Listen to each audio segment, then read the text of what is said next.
चलो रे चलो रे चलो चलो रे चलो रे चलो चलो जहाजपुर। बंधुओं, आप लोग पूजा करते हो, पूजा में पढ़ते हो कंचन झारी निर्मल नीर, पूजो जिनिवर गुण गंभीर, परम गुरु होय, जय जय नाथ परम गुरु होय। कंचन झारी निर्मल नीर। कंचन, एक कंचन का मतलब होता है सोना और एक कंचन का मतलब होता है स्वच्छ, है ना। तो यहाँ कंचन झारी शब्द प्रयोग किया है। झारी, कौन सी झारी? सोने की झारी। कंचन झारी निर्मल नीर। ये निर्मल नीर कौन सा होता है, कहाँ मिलता है? अरे बोलिए ना। क्षीर सागर में मिलता, अपने भारत में नहीं मिलता? मिलता है, कहाँ मिलता है आप बताओ ना। मंगवाएंगे अपन वहाँ से, फिर उससे पूजा करवाएंगे। अभी तो जो भी मिल जाता उसी से कर लेते हो। आप शब्द का अर्थ निकालो। निर्मल, मल रहित। क्या? निर्मल, मल रहित नीर को निर्मल कहते हैं। जैसे बारिश हुई और आप कोई बर्तन, स्वच्छ साफ बर्तन रख दो, ठीक है, और उसमें जो जल आया है उसको आप देखो, बिल्कुल ट्रांसपेरेंट होता है, एकदम साफ होता है, एकदम शुद्ध होता है। बिल्कुल देखने के बाद मन भी बहुत अच्छा लगता है कि कितना अच्छा पानी है, कितना साफ पानी है। वो आजकल बोतल में भी आता है, उसको कौन सा वाटर कहते हैं? मिनरल वाटर, हैं, बिस्लरी। तो वो भी शायद यही वाला होगा। नहीं, वो वाला नहीं है। तो आप तो पैसे में खरीदते हो, तो कौन सा खरीद रहे हो फिर? हैं? मल रहित जल को निर्मल कहते हैं, जिसमें मिलावट ना हो, मात्र जल हो। यदि वो जल मिट्टी में चला गया तो मिलावट हो गई। अब उसमें मिट्टी में जो गुण हैं वो गुण उस जल में आ जाएंगे। मिट्टी में जो भी चीज़ें हैं वो उस जल में आ जाएंगी। जैसे कि मान लो कहा जाता है कि तांबे के बर्तन में रात को पानी रखो, फिर वो वाला पानी पियो, तो इसका मतलब तांबे का गुण उस जल में आ गया। जल का ये स्वभाव है। जल से पूछा तुम कैसे हो? बोले जिसमें मिला दो उसी के जैसा। क्या? जिसमें मिला दो उसी के जैसा। तो पानी का ये स्वभाव है, ग्रहण करता है, उसके अंदर ग्रहण करने की क्षमता है। वो खुद शुद्ध तो है, लेकिन जब किसी की संगति में आता है तो वो अशुद्ध हो जाता है, क्योंकि वो ग्रहण करता है। इसलिए पूजा कौन से वाले जल से करनी है? निर्मल जल से, मल रहित जल से। तो मल रहित जल से करो या कोई से भी जल से करो, क्या फर्क पड़ रहा है? जल तो जल होता है। अरे बोलिए ना, बोलिए, कुछ तो बोलिए। इतने दिन हो गए पूजा करते, कोई फर्क पड़ेगा क्या? चाहे ये वाला चढ़ाओ, चाहे निर्मल चढ़ाओ, चाहे कोई सा भी चढ़ा दो, जल ही तो चढ़ाना है, कोई सा भी चढ़ा दो। लेकिन नहीं, जो पूजा में वस्तु दी है उस वस्तु पर चिंतन करना है। जैसे ये जल मल रहित है, वैसे मेरी आत्मा भी मल रहित हो जाए, कर्मों से रहित हो जाए, विचारों से रहित हो जाए, मैं भी ऐसा शुद्ध साफ स्वच्छ हो जाऊं। इसीलिए ये जल चढ़ा रहा हूं। जो वस्तु है वो प्रतीक है। किस बात का प्रतीक है? कि हम जो पूजा कर रहे हैं वो किस लिए कर रहे हैं? वो वस्तु संदेश दे रही है, इसलिए तो चढ़ा रहे हैं। यदि उस वस्तु से कोई संदेश ना मिले तो फिर मतलब क्या रहा पूजा करने का? उस वस्तु को उसमें ग्रहण क्यों किया गया है? किया इसलिए गया है कि उस वस्तु से शिक्षा मिल रही है। बोलिए ना, है ना। जल की तरह तू शुद्ध है, शीतल है, शांत है। क्या, कैसे हो? जल की तरह तू शुद्ध है, शीतल है, शांत है। जल की तरह तुम शुद्ध हो। तुम का मतलब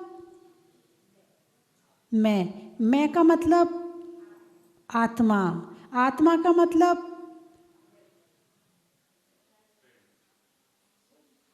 मेरी आत्मा, मेरी आत्मा नहीं, मैं आत्मा। यदि मेरी आत्मा कहेंगे तो फिर वहाँ दो चीज़ हो जाएंगी, एक आत्मा अलग हो गई और एक मेरी अलग हो गई, वहाँ दो चीज़ हो जाएंगी। लेकिन मैं आत्मा हूँ तो इसमें मैं अकेला हूँ। भाई मेरा शरीर, दो चीज़ हो गई। आत्मा कह रही है मेरा शरीर, तो दो चीज़ हो गई। मेरा घर, तो दो चीज़ हो गई। मेरे बच्चे, तो दो चीज़ हो गई। लेकिन मैं आत्मा, वन पर्सन, अकेला हूँ, हैं?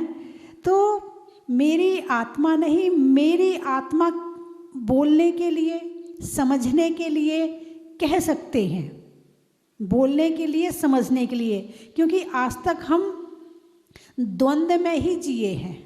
द्वंद्व का मतलब दो, है ना? द्वंद्व से अलग आज तक हमने एकत्व स्वरूप का चिंतन ही नहीं किया है, एकत्व स्वरूप को जाना ही नहीं है, एकत्व स्वरूप को पहचाना ही नहीं है। इसलिए बोलने में तो यही आएगा, मेरी आत्मा।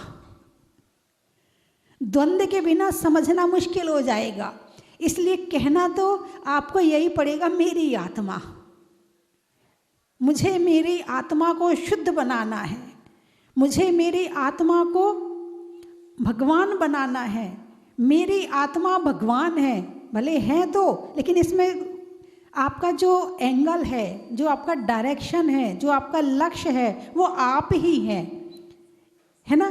तो ज्ञान के द्वारा, ज्ञान से ज्ञान को जाना जाता है, ज्ञान के द्वारा ज्ञान से आत्मा को जाना जाता है।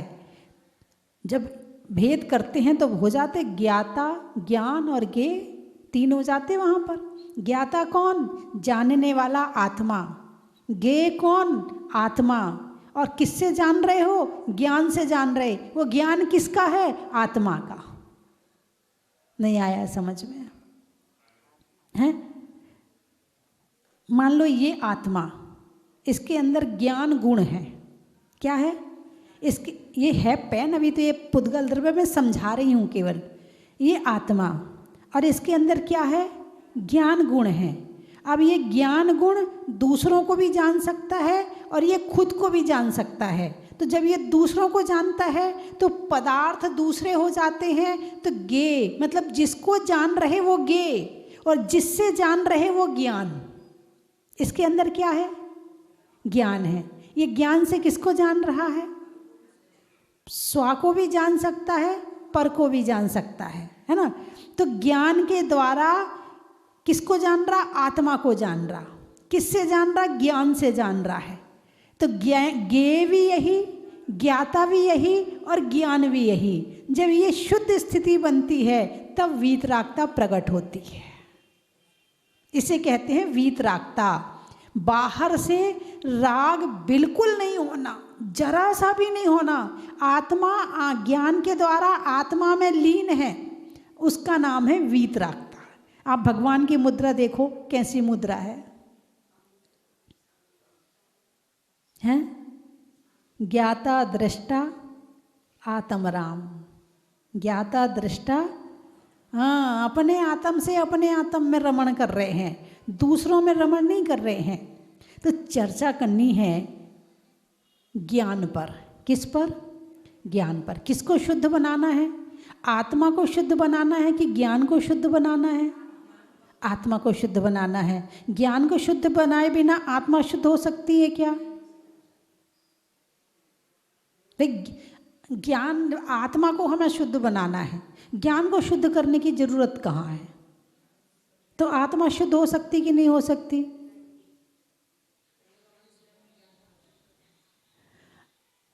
आत्मा यानी ज्ञान और ज्ञान यानी आत्मा। केवल समझने के लिए हमने ज्ञान कह दिया है। ज्ञान गुण है। कैसा गुण है? अविनाभावी संबंध वाला गुण है।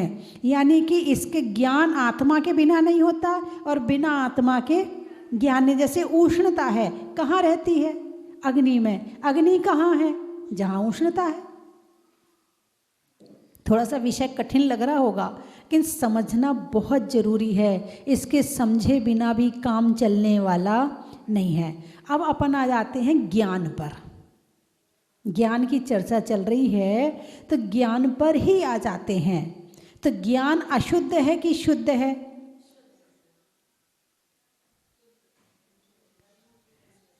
अच्छा, जैसे पानी में मिलावट हो जाए तो पानी कैसा है? अशुद्ध है। और ज्ञान में मिलावट हो जाए तो वो भी अशुद्ध है ना। जैसे कि पुद्गल, जैसे क्रोध है, पुद्गल है। मान है, पुद्गल है। मायाचारी पुद्गल है। लोभ पुद्गल है। हिंसा, झूठ, चोरी, कुशील, परिग्रह पुद्गल हैं। हास, रति, अरति, शोक, भय, जुगुप्सा, ये सब पुद्गल है। यानी इनसे संबंधित जो भाव होंगे वो अशुद्ध भाव होंगे। अभी नहीं आया समझ में? पुद्गल और आत्मा का ज्ञान जब दोनों मिलते हैं तो अशुद्ध हो जाते हैं। पुद्गल अलग है और ज्ञान अलग है तो शुद्ध है। दोनों ही शुद्ध है। तो पानी में मिलावट पानी को अशुद्ध करती है और ज्ञान में मिलावट ज्ञान को अशुद्ध करती है। तो हमारे ज्ञान में मिलावट है कि नहीं है? पहले तो ये स्वीकार करना पड़ेगा, नहीं तो लोग अपने आप को बड़ी जल्दी शुद्ध, मैं बिल्कुल शुद्ध हूँ, अभी अभी नहा के आया हूँ, बिल्कुल मेरे शुद्ध कपड़े हैं, अभी अभी अलमारी से निकाल के पहन के आया हूँ, अब पता नहीं कितने दिन पहले धोए थे, क्या किए थे। ये बाहर की शुद्धि है। इस शुद्धि को शुद्धि नहीं मान लेना। यदि इस शुद्धि को ही शुद्धि माने तो हमारे मुनिराज तो स्नान भी नहीं करते हैं, फिर वो शुद्ध कैसे होंगे? तुम सुबह सुबह नहा धो के आते, नमोस्तु महाराज, लोग शुद्ध कपड़े पहन के महाराज के चरण छूते, शुद्ध हो गए महाराज, हम तो धन्य हो गए, शुद्ध नहाए धोए, साबुन लगाई, कितना किया, तब कहीं तुम पूजा करने लायक हुए और आके तुमने महाराज का स्पर्श कर लिया और महाराज नहाए भी नहीं है, तो क्या मतलब हुआ? रत्नात्रय पवित्रते, रत्नात्रय के जल से जिन्होंने अपनी आत्मा का स्नान करा लिया है वो शुद्ध है, और जो पापों से सहित है वो नहा के भी अशुद्ध है। क्या? जो पापों से सहित है वो तो केवल एक शुद्धि बता दी है कि मंदिर जाना है तो रात भर की जो बाहर की अशुद्धि है वो तुम्हारे साथ ना आए, तो इसलिए वो शुद्धि आपको बता दी है। वैसे पापों से सहित नहा के भी अशुद्ध है और पापों से रहित नहीं नहाने के बाद भी शुद्ध है। रत्नात्रय पवित्रते, किससे पवित्र हो गए? सम्यक दर्शन, सम्यक ज्ञान और सम्यक चारित्र से, है ना। तो जैसे पानी अशुद्ध होता है मल सहित, ऐसे कर्म सहित जो ज्ञान है वो अशुद्ध है। अब क्या क्या है ज्ञान में, तो अपन देखें कि पुद्गल में कितने गुण हैं? 20 गुण हैं। कौन कौन से? स्पर्श, ये मूल में स्पर्श, रस, गंध और वर्ण, 4 ये। अब इनके भेद कर दो तो स्पर्श के 8, हल्का, भारी, रूखा, चितना, कड़ा, नरम, ठंडा, गरम, ये 8। रस के 5 कर दो, खट्टा, मीठा, कड़वा, कषायला, चरपरा। और वर्ण के 5 कर दो, हैं, काला, सफ़ेद, नीला, हरा, लाल, ये 5 वर्ण के हो गए। और गंध और सुगंध, ये इसके हो गए, गंध के, है ना। सुगंध और दुर्गंध ये इसके हो गए, ठीक है। अब ये सारे गुण हमारे विचारों में हैं कि नहीं है? अरे बोलिए ना, हैं? चलो विचारों की तो छोड़ो, जब इन विचारों से ये गुण आँखों में प्रकट होते हैं तो तुम पहचान लेते हो। अरे उसकी आँखें बड़ी लालची हैं, कैसे घूर रहा है, देखो कैसे लालच टपकता है आँखों से। अरे वो तो बड़ी टेढ़ी आँख से देखता है, वो आँख भी टेढ़ी है क्या? लेकिन आँखों में जो भाव पैदा हुए हैं वो टेढ़ेपन के हैं। जब क्रोध आता है तो आप मुंह से बोलो और ना बोलो, चेहरे से पता चल जाता है। वो छोटा सा बच्चा, तुम जरा सा चेहरा क्रोध में बनाओ, वो छोटा सा बच्चा रोने लगता है। छोटे से बच्चे के आंसू निकल जाते हैं। अभी बोले नहीं हो तुम, लेकिन तुम्हारे भाव कहाँ से प्रकट हो गए? आँखों से प्रकट हो गए, क्रोध के, अभिमान के। अरे वो तो बड़ा ऐसा देखता, उसकी आँखों से तो अभिमान टपकता उसके चेहरे से। तो कहते हो नहीं कहते हो, पहचानते हो नहीं पहचानते हो, पहचानते कितना ज्ञान है आपके पास में। हाँ, सामने वाले को पहचान लेते, खुद को पहचानते कि नहीं पहचानते? हाँ, खुद को नहीं जानते हैं। हाँ, जिसको देखोगे उसको जानोगे, स्वयं को देखोगे स्वयं को जानना शुरू कर दोगे। अब आप कहोगे माता जी आईने के सामने 1 घंटा खड़ा रहते हैं हम। हाँ, 1 घंटा तक अपने बाल बनाते हैं, ये करते हैं वो करते हैं, लिपस्टिक लगा लगा के देखते कौन सी अच्छी लग रही, नहीं ये अच्छी, और उसको पोंछते हैं, फिर दूसरी लगाते हैं, फिर ये बिंदी लगाते हैं, फिर वो लगाते हैं। हम तो 1 घंटा अपने आप को, मैं शरीर देखने की बात नहीं कर रही हूँ, मैं आत्मा देखने की बात कर रही हूँ। अब आप कहोगे माता जी आत्मा दिखती तो है नहीं है। आत्मा आँखों से नहीं दिखेगी, आत्मा दिखेगी ज्ञान की आँखों से। किससे दिखेगी? ज्ञान की आँखों से दिखेगी। और कब दिखेगी? जब जो शुद्ध आत्मा है उनको देखो पहले। तो मंदिर में जो प्रतिमा है वो कौन सी आत्मा की है? शुद्ध आत्मा की प्रतिमा है। अब शुद्ध आत्मा की प्रतिमा देख करके और फिर अपनी आत्मा को देखो तो पता चलेगा कि मेरी आत्मा कैसी है। तो किसको शुद्ध बनाना है? ज्ञान को शुद्ध बनाना है। ज्ञान में किसकी मिलावट है? क्रोध की, मान की, माया की, लोभ की, हिंसा, झूठ, चोरी, कुशील, परिग्रह की, राग, द्वेष, मोह की। और इन सब का सार निकाले तो आर्त ध्यान, रौद्र ध्यान है, इष्ट वियोग, अनिष्ट संयोग, पीड़ा चिंतन, निदान बंद, हिंसानंदी, मृषानंदी, चौर्यानंदी, परिग्रहानंदी। ये जो 8 तरह का ध्यान है ना, ये विकार है, ये मल है, इनसे रहित होना है। अब आपको समझना तो पड़ेगा, ऐसा नहीं है कि जिसके अंदर जाना है उसको समझना जरूरी है। बिना अंदर जाए गहराई में जाए रत्न नहीं मिलते हैं, इसलिए गहराई में जाना जरूरी है। तो ज्ञान को पहचानना जरूरी है। ज्ञान जब हमारा बाहर जाता है तो यहाँ से यही तो इकट्ठा करके लाता है। इष्ट वियोग, अनिष्ट संयोग, पीड़ा चिंतन, निदान बंद, हिंसानंदी, मृषानंदी, चौर्यानंदी, यही तो इकट्ठा करके लाता है। और जब इकट्ठा करके लाता है तो ज्ञान अशुद्ध हो जाता है। और फिर हम कहते हैं नहीं हम तो बहुत होशियार हैं, हमारे यहाँ तो हमारे बिना हमें पत्ता भी नहीं हिलता, हमारे पूछे बिना हमारे यहाँ शादी की शॉपिंग नहीं होती है। हाँ, और तो और छोड़ो, हमारे पड़ोसी भी मुझे ले जाते हैं शॉपिंग करने के लिए। सोना चांदी खरीदना हो, कपड़ा खरीदना मेरे बिना नहीं होता है। देखो कितने होशियार हैं। अरे बोलिए ना, हैं? संसार ये कैसे चले, इस कार्य में होशियार हैं, पर धर्म करने हे प्रभु हम ना हुए तैयार हैं।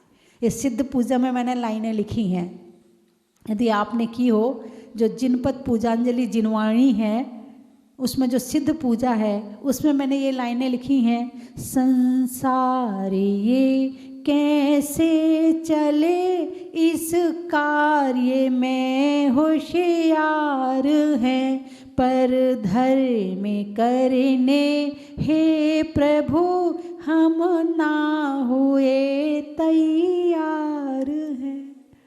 बाहर की तैयारी में तो बड़े होशियार हैं, यदि हम होशियार नहीं हैं तो खुद की आत्मा को जानने में होशियार नहीं है, अपना धर्म करने में होशियार नहीं है। अच्छा मान लो यहाँ विधान होना हो तो आपसे कहा जाएंगे कि भाई कल विधान है, यहाँ पर आप लोग तैयार होकर आए, तो क्या क्या तैयारी करोगे?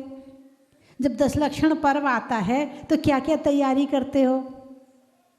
उत्तम, क्षमा, माधव, आर्जव, शौच, सत्य, संयम, तप, त्याग, किंचन, ये 10 धर्म आते हैं ना। अरे बोलिए ना, कहाँ से आते हैं? नहीं, आते हैं, आते हैं। आप कहाँ से आए? झांसी से। धर्म कहाँ से आते हैं? आप लोग कहते हैं ना 10 लक्षण आने वाले हैं, तैयारी कर लो। कहाँ से आते हैं? मतलब रहते कहाँ पर है ये? हैं? तैयारी कर लो। अब 10 लक्षण की आप तैयारी क्या करते हो? द्रव्य मंगवा लेते हैं बाजार से, चौके की सफाई कर लेते हैं, 10 दिन कौन से सुबह कौन सी साड़ी पहननी है, शाम को कौन सी साड़ी पहननी है, कौन सा डायमंड सेट पहनना है, कौन सा गोल्डन सेट पहनना है, ये तैयारी कर लेते हैं। कौन कौन सी पूजा, वो तो जो होगी तो उसमें ही हो जाएगी, उसकी तो कोई दिक्कत नहीं। कौन सा क्लिप लगाना है, कौन सा टूट गया है, कौन सी साड़ी की मैचिंग का पिन टूट गया है, वो लेके आना है। अब 10 दिन में, अब मंदिर में भीड़ रहेगी तो 10 दिन के पहले ब्यूटी पार्लर भी एक बार तो जाना ही है ना, फिर अच्छा नहीं लगेगा। अरे बोलिए ना, यही करते नहीं तैयारी हैं? इस तैयारी से क्षमा का क्या संबंध है? इस तैयारी से मार्दव का क्या संबंध है? इस तैयारी से आर्जव, शौच, सत्य, संयम, तप, त्याग, अकिंचन और ब्रह्मचर्य का क्या संबंध है? ये तो अब्रह्म के काम कर लिए ब्रह्मचर्य में, और सामान नहीं मिला तो क्रोध और कर लिया क्षमा के कारण से, क्षमा के कारण से क्रोध कर लिया। और मार्दव, अच्छे सज धज के गए तो मार्दव करना था, अभिमान कर लिया।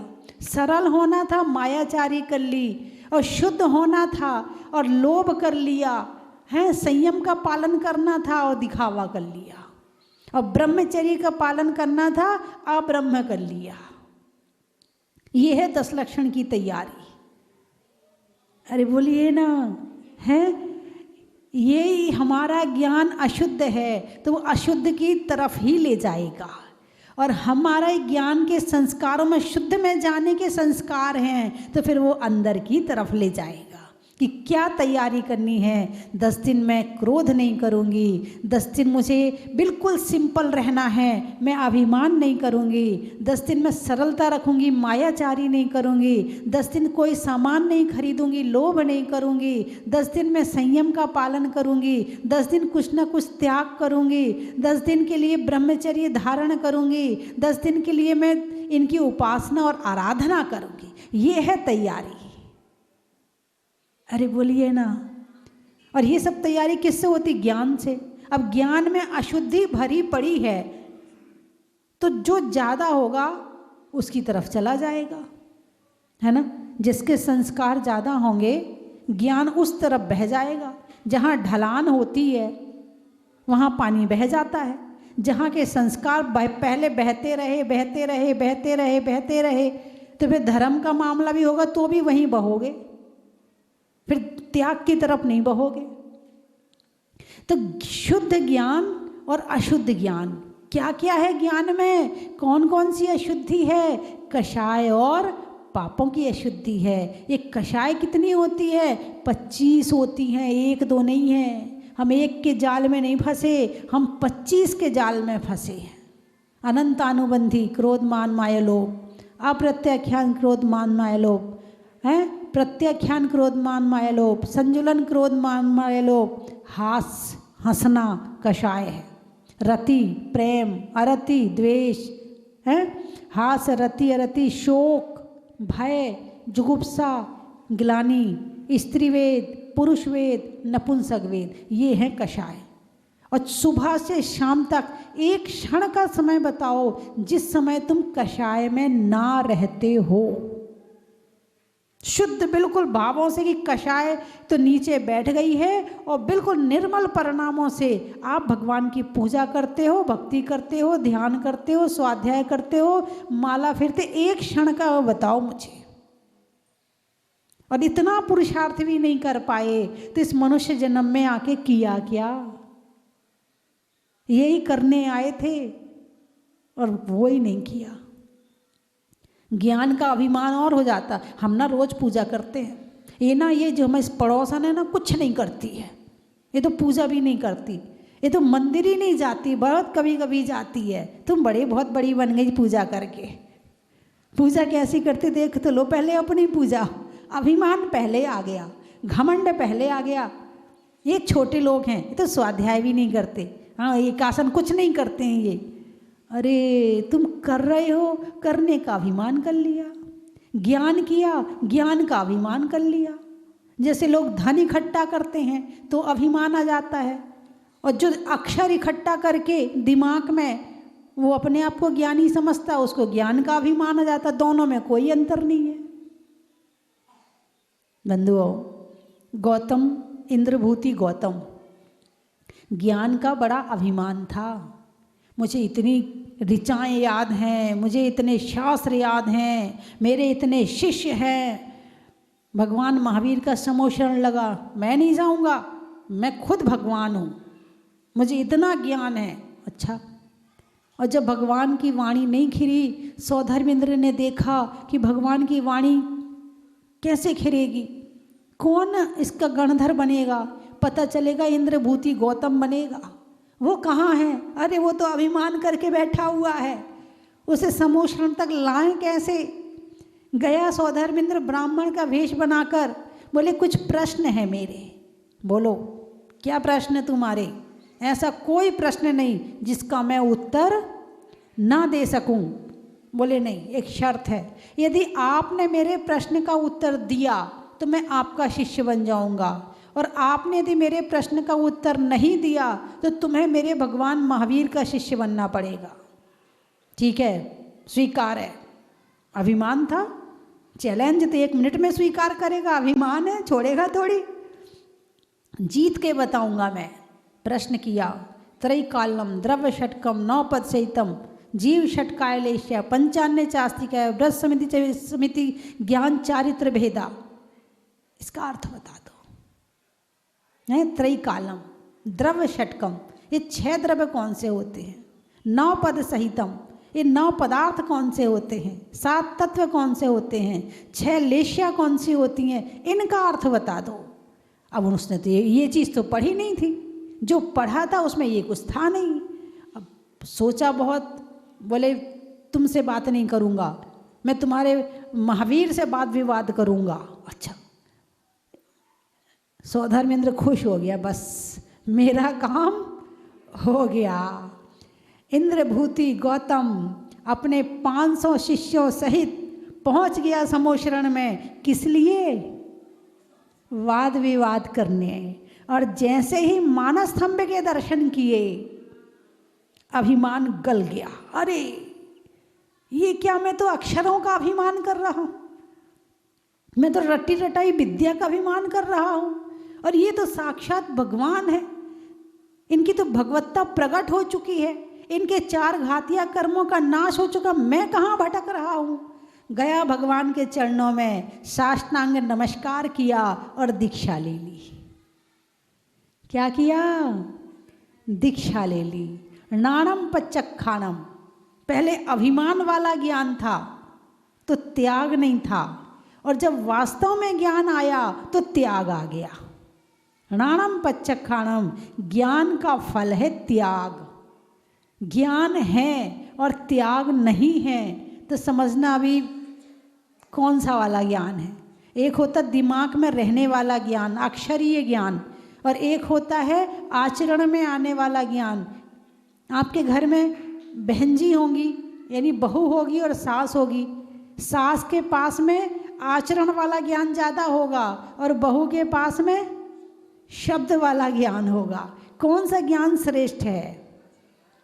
त्याग वाला ज्ञान थोड़ा भी है तो श्रेष्ठ है, और बिना त्याग का ज्ञान बहुत भी है तो अभी कोरा ज्ञान है, और कोरे ज्ञान से नदी पार नहीं हो सकते। जैसे एक व्यक्ति ने क्लास लगाई कि तैरना कैसे सीखें, तो उसने सब कुछ रटा दिया, नदी में कूदना, फिर हाथ ऐसे हिलाना, पाँव ऐसे हिलाना, ऐसे करना, ऐसे करना।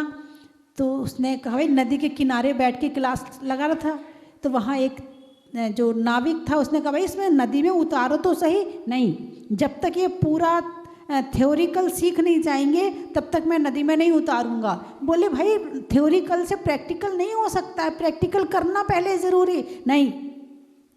और उसने पूरा सिखा दिया और कुदा दिया। बोले तुम सीख गए ना? हाथ कैसे हिलाना, पाँव कैसे, क्या कैसे करना, बोले गुरुजी बिल्कुल सीख गए। उसने कुदा दिया, डूब गया। ऐसे शाब्दिक ज्ञान अभिमान का कारण बनता है, लेकिन जो ज्ञान वास्तव में है वो त्याग का कारण बनता है। क्रोध का त्याग, मान का त्याग, माया का त्याग, लोभ का त्याग, हिंसा, झूठ, चोरी, कुशील, परिग्रह का त्याग। थोड़ा, ज़्यादा नहीं तो थोड़ा त्याग, शुरू तो हो, है ना। चलिए मैं 3 चीज़ें बोलूँगी, आपको कहना है बड़ा ही महत्व है। हाँ, होने में समृद्धि का, सोचने के लिए बुद्धि का, और ज्ञान में वृद्धि का। बीज में बोने का, कर्म में खोने का, और ज्ञान को शुद्ध करने का। अच्छी बातों को मानने का, अपनी अपनी नहीं तानने का, और अपने ज्ञान से ज्ञान को पहचानने का।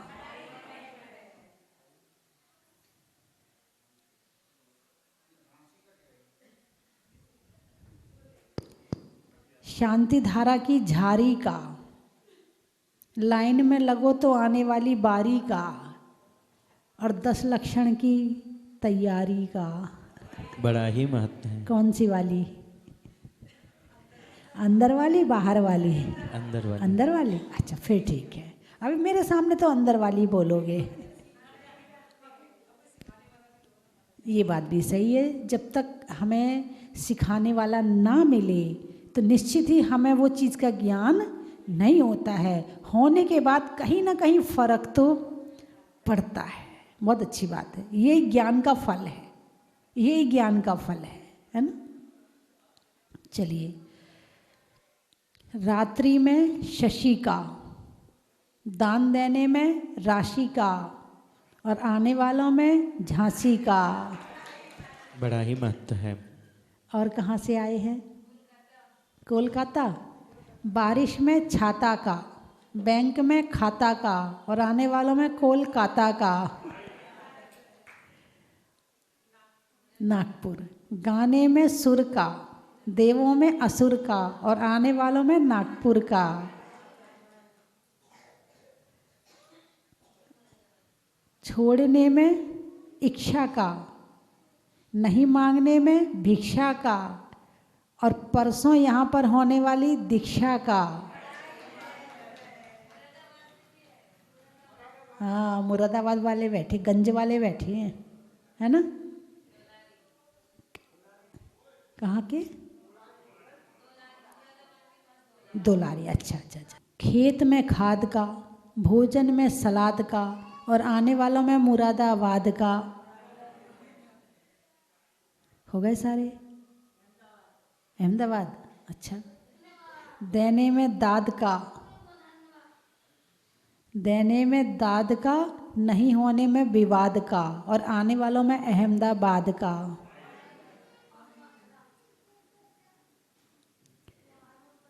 बोलिए 24 भगवान की।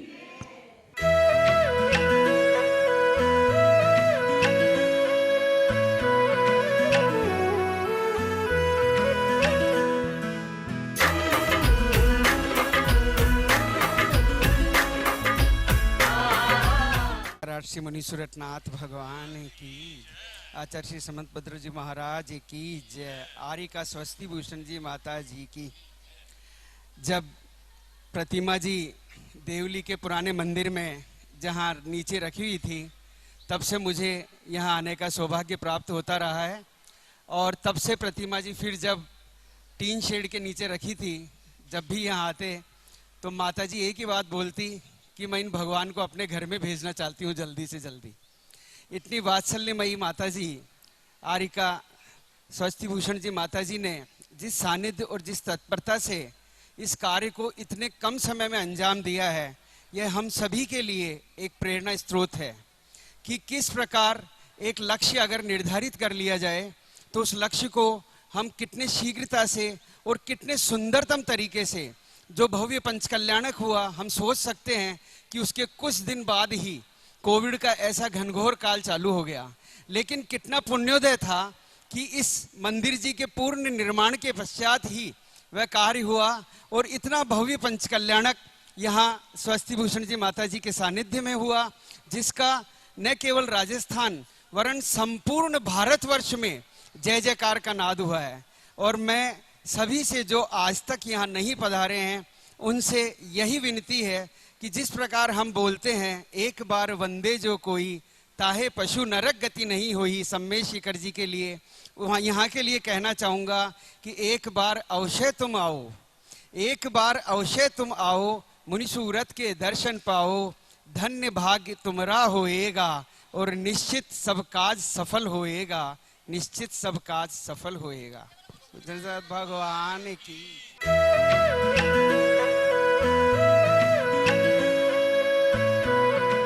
चन की थाल को सजाओ रे आज, रत्नों की थाल को भर लाओ रे आज, आओ आओ करे रे गुणगान आरती भगवन की, आओ आओ करे गुणगान आरती भगवन की, आओ आओ करे रे गुणगान आरती भगवन की।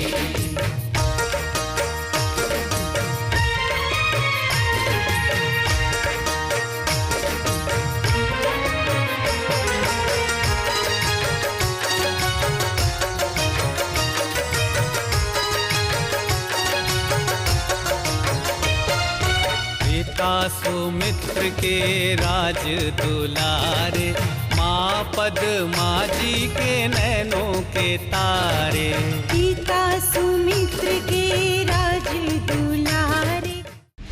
अपने इस मानव भव को सफल बनाने का आपके जीवन में आया है अभूतपूर्व अवसर।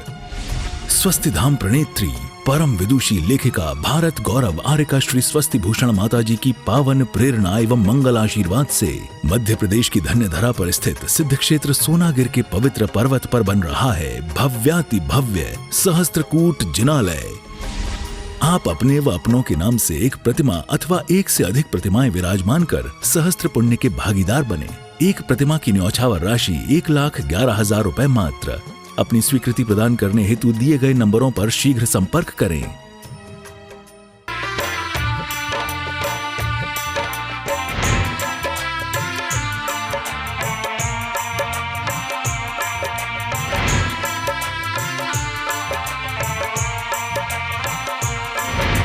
चलो रे चलो रे चलो चलो रे चलो रे चलो चलो जहाजपुर।